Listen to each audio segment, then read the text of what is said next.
Because of its fully adjustable KYB fork and Öhlins suspension, the MT-09 SP avoided the need for riders to spend money on aftermarket suspension and fork internals.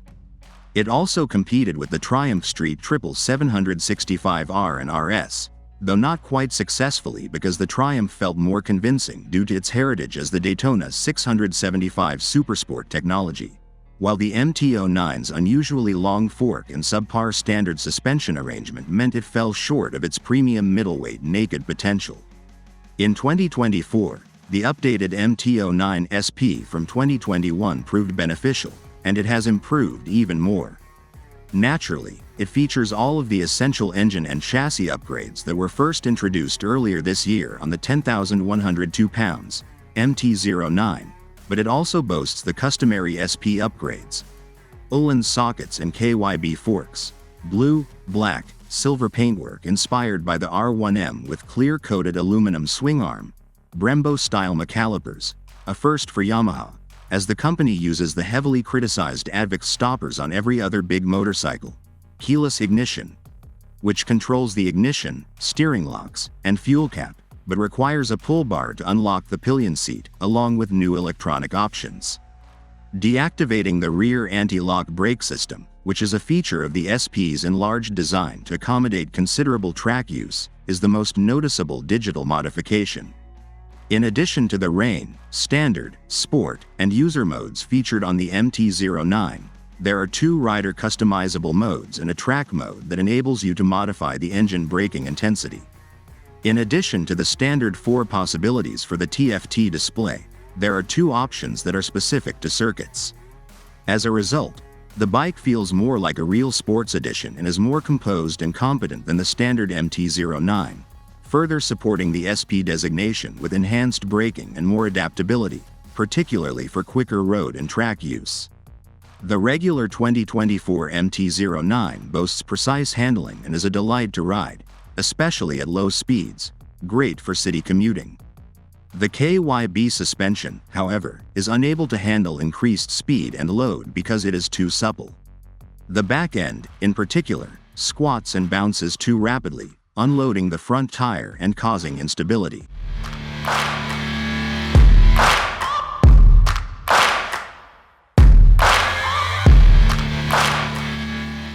Here's where the MT-09 SP excels right out of the gate, demonstrating its full potential from the first turn.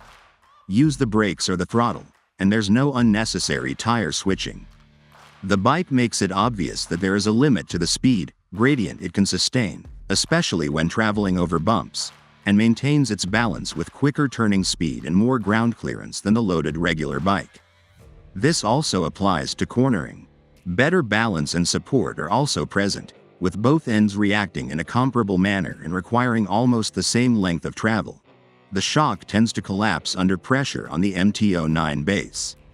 It is likely the source of the improved turning and line-keeping skills because the two vehicles have the same weight, geometry, and even tire fit.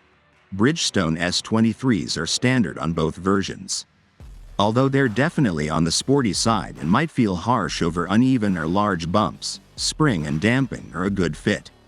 The Öhlins shock and fully adjustable KYB fork, which features an uncommon high-low-speed compression adjustment, should have enough adjustments range to even out this slightly, preserving the SP's excellent mechanical stability and grip while adding a little compliance for rutted British roads. For owners of basic models or former MT-09 SPs, the Brembo-style front caliper is perhaps the most welcome addition because it has much more power and feel than the Advix 4 pots used on practically all large-capacity Yamahas, including the R1.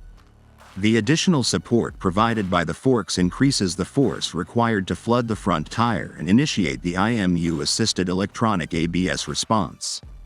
Additionally, the SP's exclusive feature of being able to turn off the rear ABS and engage engine braking will be appreciated by heavy brakers. These factors combine to improve braking performance even more than the calipers alone.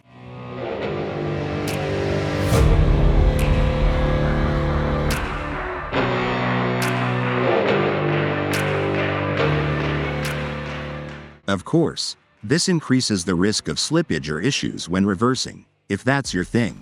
but it also lessens the anti-lock response because the rear wheel behavior is eliminated. It can absolutely nail the front tire and even slightly lift the rear when the rear ABS is turned off, which is not something you can say about the standard MT-09 or any other new Yamaha. Maybe now is the time for the manufacturer to start addressing the unsatisfactory brakes that are available across its range. Triumph has long dominated the inline-3 market. Yamaha, with its CP3 model, now many generations and higher in capacity, is among the finest. Although its power output of less than 120 horsepower isn't particularly impressive, it never seems feeble thanks to a broad, flat torque curve that is fed by carefully considered gear ratios. On the contrary, it is eager to light up the tachometer on the TFT display and strong down low. You can choose from a variety of throttle maps on most current bikes, but the basic medium map, which is available for all riding modes on street, is the ideal option since it offers maximum power without the jerky throttle response that comes with choosing sport. One of the best wheelie machines available is made possible by the easy torque and friendly yet responsive throttle. It's even better than the standard MT-09, whose hooligan nature is barely disguised, as it's easier to lift big guys and avoid becoming the mother of all tank slappers thanks to the firmer shocks and decreased tendency to wobble.